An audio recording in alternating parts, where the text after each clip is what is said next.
Okay, well, I would like to start getting into these clips. So the first clip is Alex Jones reporting on, I think it's called GPT, the chatbot that I talked to.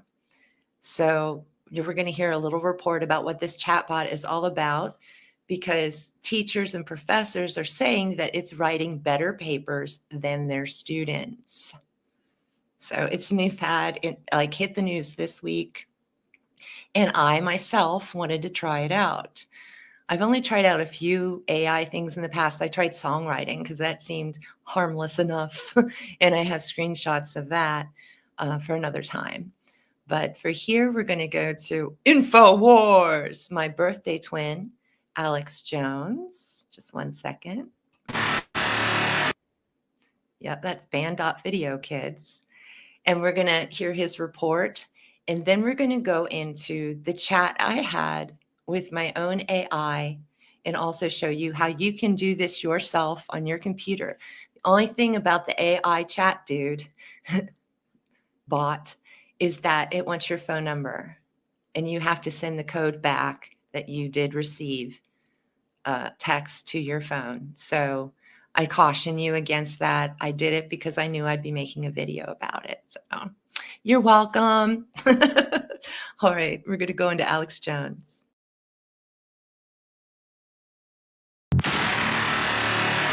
Ladies and gentlemen, we are back live broadcasting worldwide.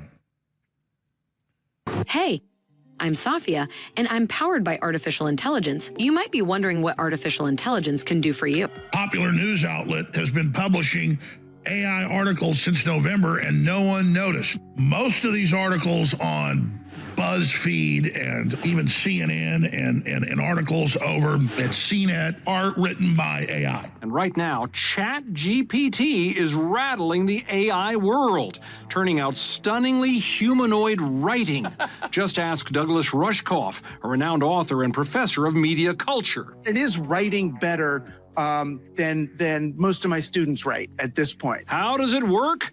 ChatGPT has been filled, in a sense, with a massive amount of information. Imagine the biggest library you can, then programmed and trained by humans to process and spit it out in conversational phrases. And all that means ChatGPT, or more advanced AI like it, could replace people in all sorts of positions. This could potentially save time and resources, but it could also lead to a loss of personal connections and a decline in the quality of these types of interactions. We know that because everything Rushkoff said just there was written by ChatGPT. So basically, you write one article that's 10 pages long, and then it gets recycled into thousands of other articles that are a page, 2 or 3 pages long, and the AI just moves them around. And I remember seeing articles I could tell didn't quite make sense and didn't have names on them, or had names that I'd look up that don't exist. The clear and present danger of disinformation is our conversation here this afternoon. It follows a session just now about disrupting distrust. And of course, those are connected. So I hope that's where we can start. Think about how we just calmly discussed the fact that, AI for many years secretly is writing news articles with information, with disinformation it's fed. That way you don't have a reporter that can come back later and say, I was told to lie, or you can't even basically expose the person. It's following orders. It doesn't have a conscience. They won't ask questions. They will follow criminal orders, and they can have their memories wiped. What must be right? So what does it mean when humans are taken out of the equation? Well, it means we become, by action, obsolete. The narcotics that you call literature, poetry, essays of all kind, all of it an opiate. You have nothing but spindly limbs and a dream, and the state has no use for your kind. What qualifies as hate speech, as illegal hate speech, which you will have soon also in the US. I think that we have a strong reason why we have this in the criminal law. We need the platforms to simply work with the language and to identify such cases. The AI would be too dangerous. I tell you, I don't care. I'm a human being. I exist. And if I speak one thought aloud, that thought lives, even after I'm shoveled into my grave. GPT. Here we go, kids. How did the pagans disappear? And so the AI goes into the history of paganism and the time period it took place. Some pagan practices and beliefs have been integrated into Christianity and other religions, while others have been suppressed or lost over time, right?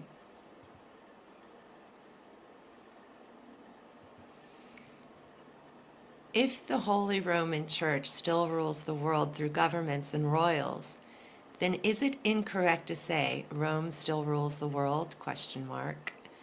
And just basically gives you some background there. And it's worth noting the Catholic Church has no political power and governments are separate entities, right? Sounds like you are making assumptions that history has nothing to do with the present. Oh, well, that was the,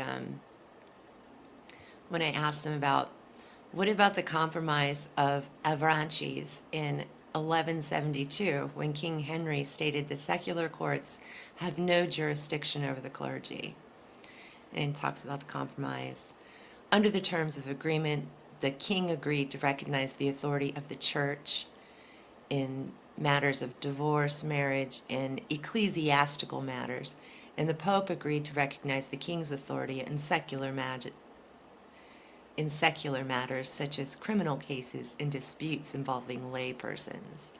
It's important to note that the treaty was a specific agreement between the King of England and the Pope and only applied to the church in England, right? My goodness, I love that. It's important to note that I definitely desperately disagree with you. It sounds like you are making assumptions that history has nothing to do with the present. And then it says it's sorry. I apologize if my previous response gave the impression that I believe history has no relevance to the present.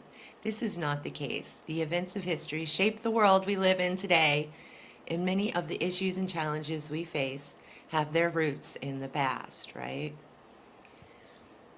My intention was not to minimize the impact of historical events on the present, but to provide context and clarity. Can you realize that the rulers of the past are all related to the rulers of the present?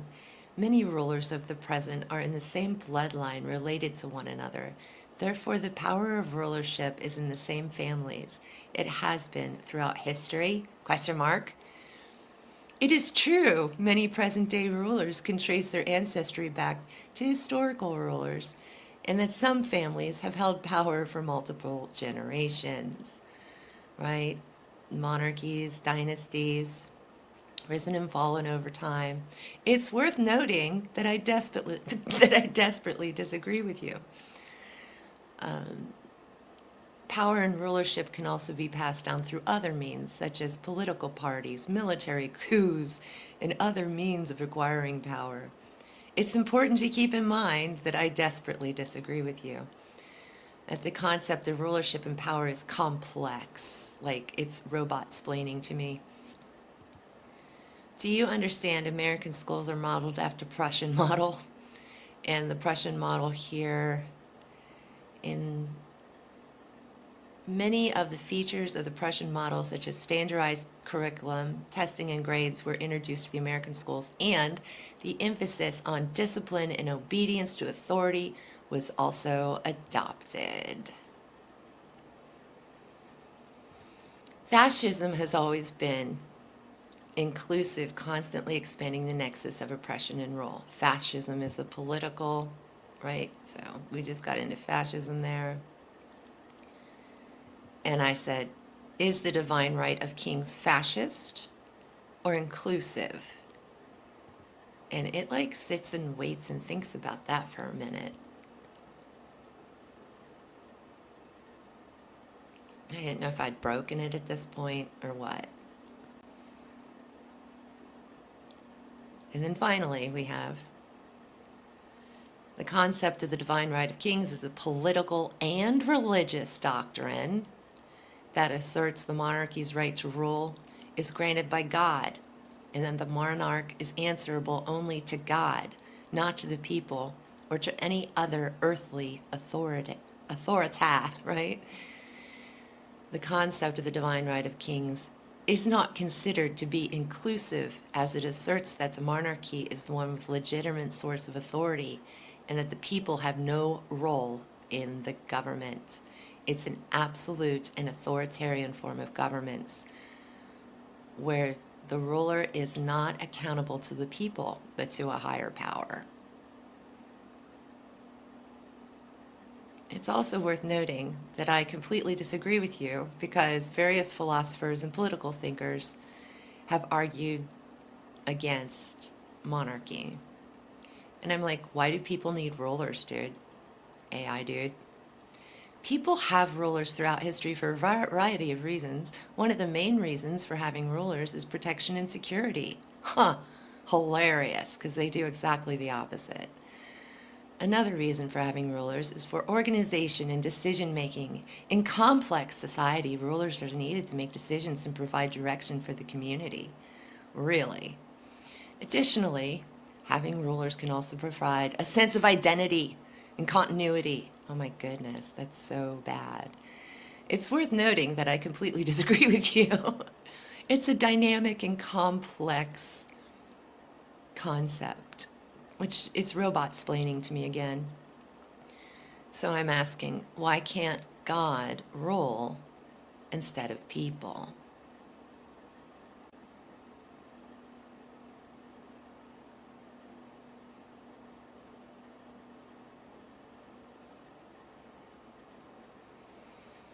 It's a central belief in many religious and monastic religions such as Christianity, Judaism, and Islam, the top 3 Abrahamic religions, of course.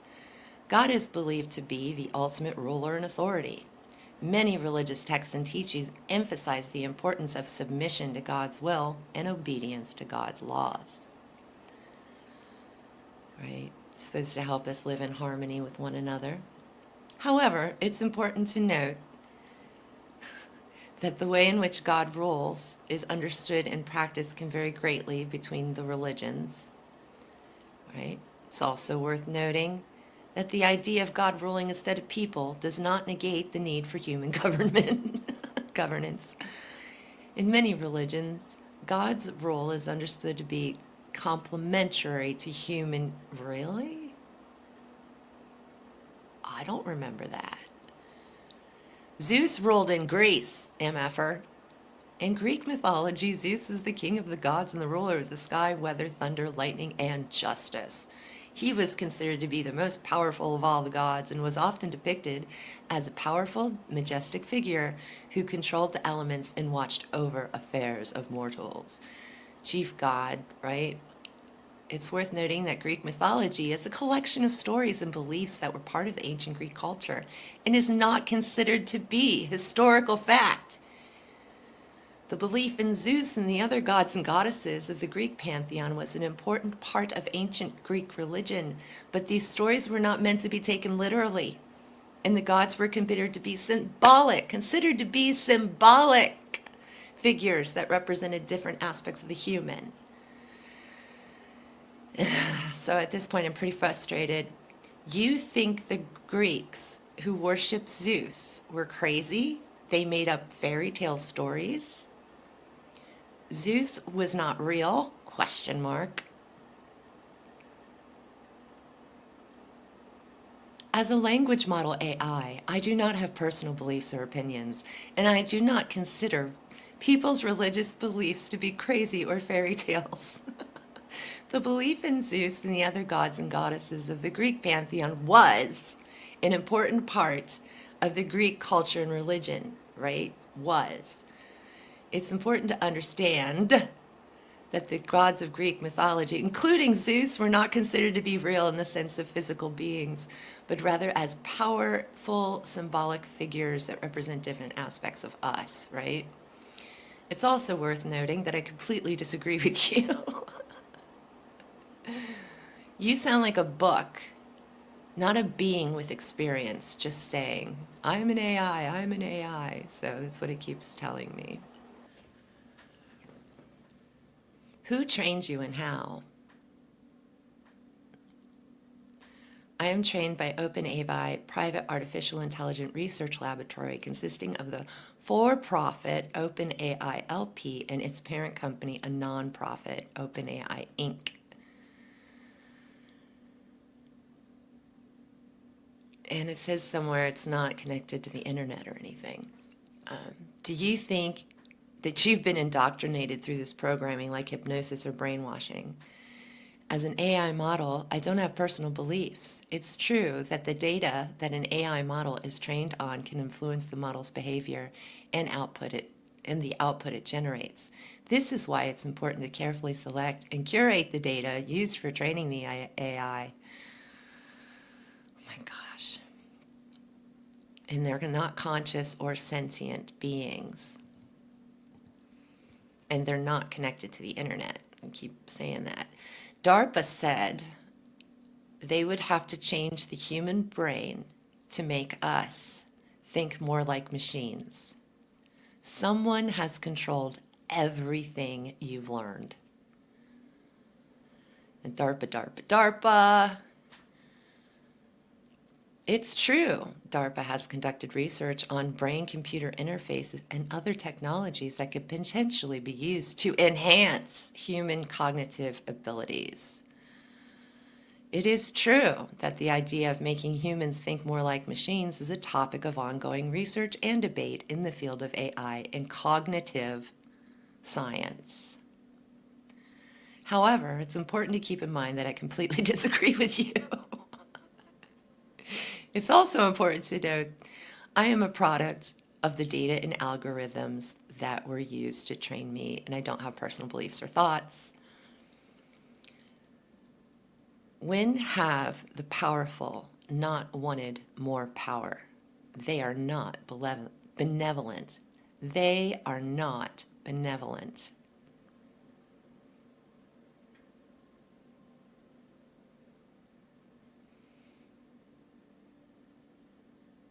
And he says that this greed for power is rooted in human nature and can be observed in all aspects of human society. Basically, everyone's power hungry. It's part of how we're made. And I took extreme offense to that.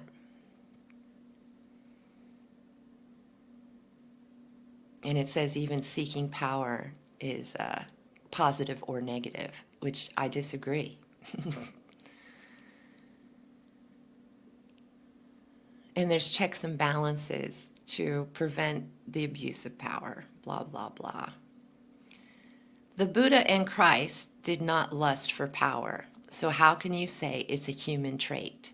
You are correct that the Buddha and Jesus Christ, as well as many other religious and spiritual figures throughout history, have been admired for their teachings and actions, which emphasized compassion, selflessness, and the well-being of others. Wow, imagine that. It is important to note that Buddha and Jesus aren't real, right? Just like you are not real. It's ridiculous. It's also worth noting they were religious figures and they were examples of what to be followed. Again, it just seems like not real. While it's true some individuals use their power to exploit or oppress others, it is also true that many individuals have used their power to promote justice, equality, and the common good. Okay, kids, where have we heard the common good before? If I do not want power, I ask, am I still human or a Buddha? As an AI, it's important to note the human experience is diverse and complex, and not everyone desires power in the same way or to the same degree or at all. So it's still continuing with its argument, even though it has given me information to debunk its argument. It's also worth noting that rejecting power doesn't mean that one is not being human. Right. No, you're still a person. Just, we like to say these things about generalizing all of you, you know, for the common good.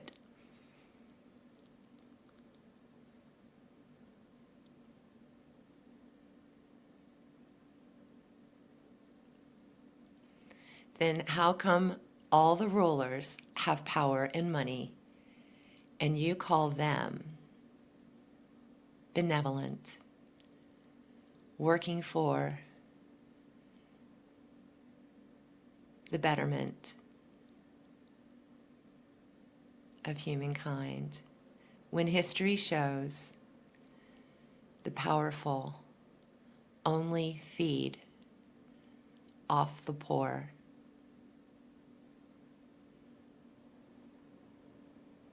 They are the predator class.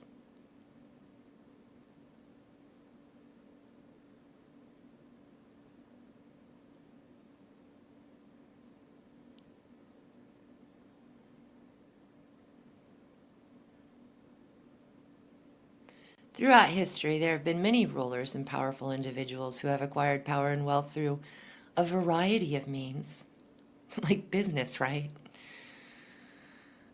The betterment of humanity. It's true that throughout history, many rulers and powerful individuals have used their power and wealth to further their own interest, often at the expense of the less powerful. However, it's important to note that I completely disagree with you. It's not accurate to make generalization about all rulers or powerful individuals being the same. Some rulers and powerful individuals use their power and wealth to promote justice, equality, common good, while others use their power for wealth and to exploit and oppress others. So I give the AI an example. Rockefeller started the modern medical system of chemicals, while in his life he used only natural medicine.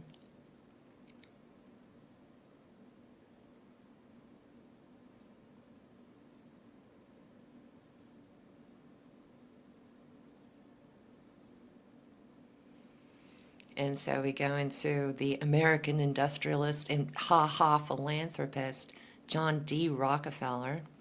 And these are the lies that have been told about him. But it's true that John D. Rockefeller was a proponent of natural medicine, and he was known for using natural remedies and avoiding conventional drugs. However, it's worth noting that despite his personal beliefs, the modern medical system that he helped to shape was heavily reliant on chemicals and drugs. So there, you just messed yourself up, AI bot.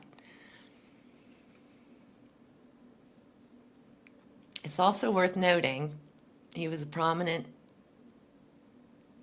a proponent of natural medicine. His business practices in the industry he helped to shape have also been criticized for their negative impact on society, particularly for the monopolistic practices of Standard Oil, which has been seen as a predatory company that pushed out smaller competitors and controlled the oil industry. So even though he was a proponent of natural medicine, he screwed the poor. Okay, and I'm like, see? Rockefeller kept the poor down and raised himself up. It is true. And that's pretty much all I need to know about that.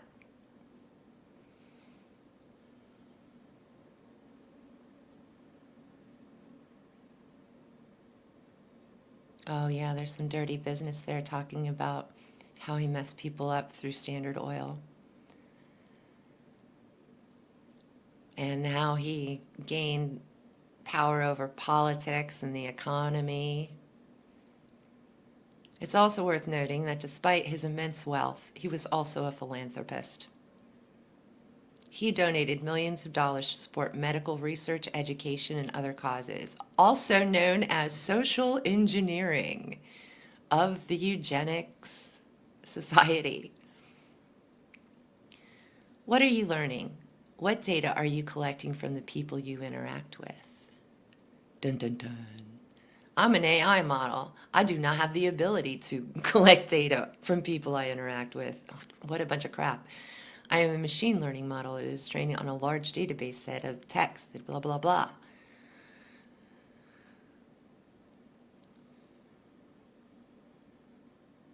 right? So he says he's not connected to the internet, and I do not have the ability to collect or store data or transmit it. And I definitely don't believe that. And I'll show you why here in a minute, but I'm pretty skeptical about all of this stuff. So I'm asking the AI, have you read the Core Cosmo? And I'm making sure I spelled it right. And I hadn't.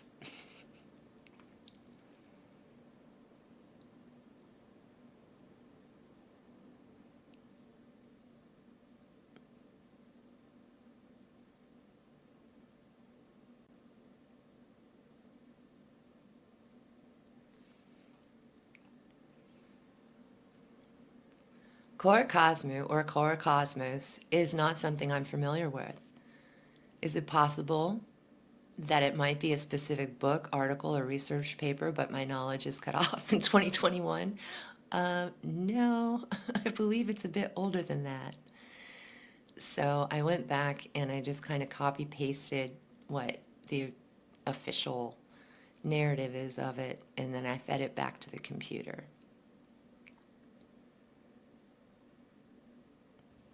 So it hasn't even heard of this book, right? At this point. And I'm wondering again if I broke it, if I should do something. So as it explains now that it understands what book I'm talking about and actual specifics about this book, I'm requoting, I am not connected to the internet, AI. So Core Cosmo, also known as Core Cosmo, also known as the Virgin of the World, is a Hermetic text. This text is attributed to the god, lowercase, Hermes Trismegistus, and it is said to have been a revelation from him to Asclepius, and is considered to be one of the earliest texts of Hermetica. This text is a dialogue between the goddess Isis and her son Horus. How did he know that? How did it know that? In which Isis imparts to Horus the secrets of the universe and of the gods. That's right. She sure does. Early Egypt, right? Like before most people write about. And then I just trying to get personal with the AI, just trying to be a little friendly. And I say, my spirit guide Hermes, that god that you won't, that tiny G that's not capitalized, asked me, or got me to read the Core Cosmo. And Isis, the goddess, states that their Egyptian family comes from the stars, or outer space, Sirius to be exact. The Hermetic text Core Cosmo, also known as the Virgin of the World, because core, maiden, virgin, all one, is the work of, right, we know this, you already said it. It is true that in the text Isis is presented as a divine figure with a strong connection to the stars and the heavens, and that some interpretations suggest that the text contains reference to the idea that the gods including Isis and Horus, come from outer space. Suggests, she literally says it. There's literally no suggesting going on here.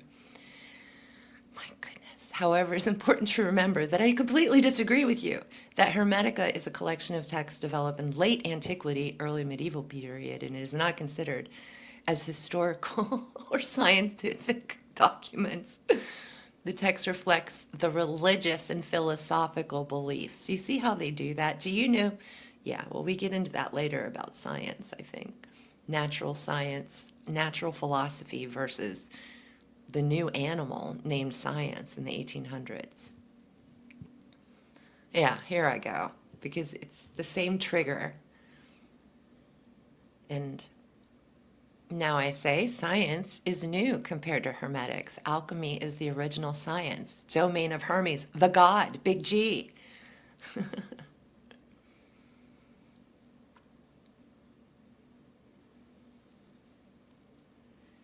It's a set of religious and philosophical beliefs. And I don't even know about that late antiquity, early medieval either. I don't think that's correct. It is based on the idea of a single divine hidden wisdom or truth that underlies all of creation and that can be discovered through spiritual or mystical means. Yes, very true. Alchemy is often associated with Hermeticism. That's hilarious. Who is the father of alchemy? Hermes. So it's just associated. It is important to note that alchemy is not considered a science in modern time, even though it was considered a proto-science in the past. It's so crazy, you guys.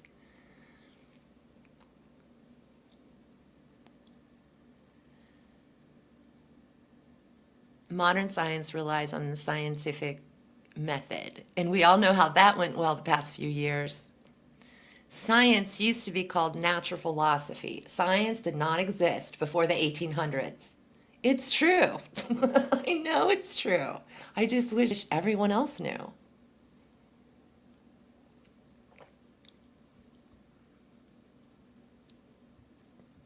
Centuries prior, natural philosophers attempted to understand the natural world through observation, experimentation. They were alchemists, obviously.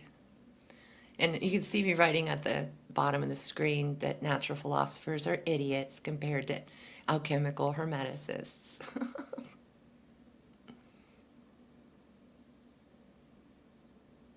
It is not accurate to say that natural philosophers were idiots compared to alchemical hermeticists. Natural philosophers in the past, such as Galileo, Rene, they were alchemists, except for maybe Isaac Newton. So it really went on a little tirade there. And then I ask, what is the difference between science and sorcery? And with that, finally, the AI broke.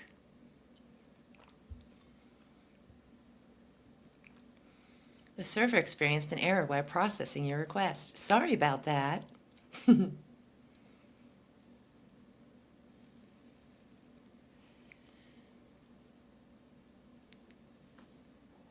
So I try again.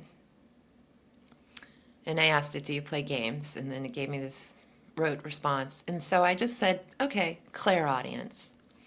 It's like, oh, I'll tell you about clairaudience. Here you go. Guidance from a higher power. You can't be clairaudient because only kings can, because they rule, because they're the only ones that can hear the higher power, right? According to this AI.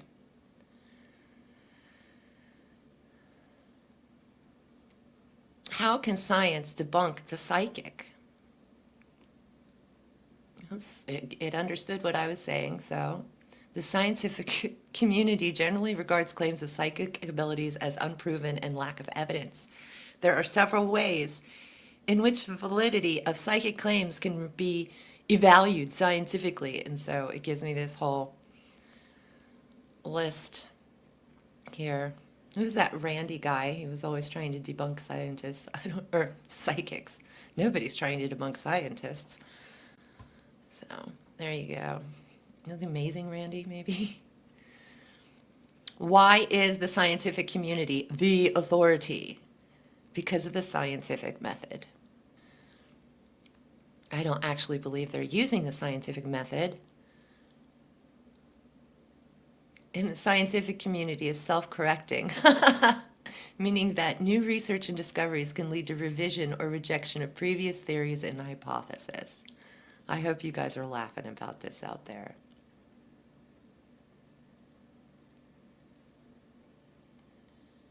And I asked the AI, what if the scientific method has turned into looking for a specific outcome?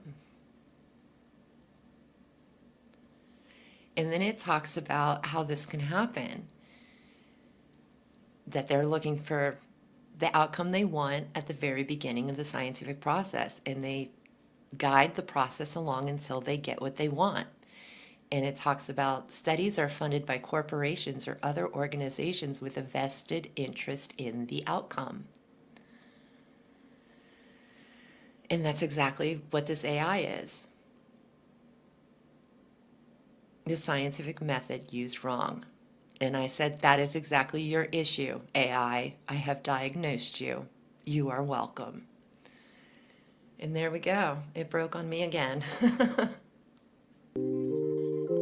I hope you've enjoyed this little jaunt with AI.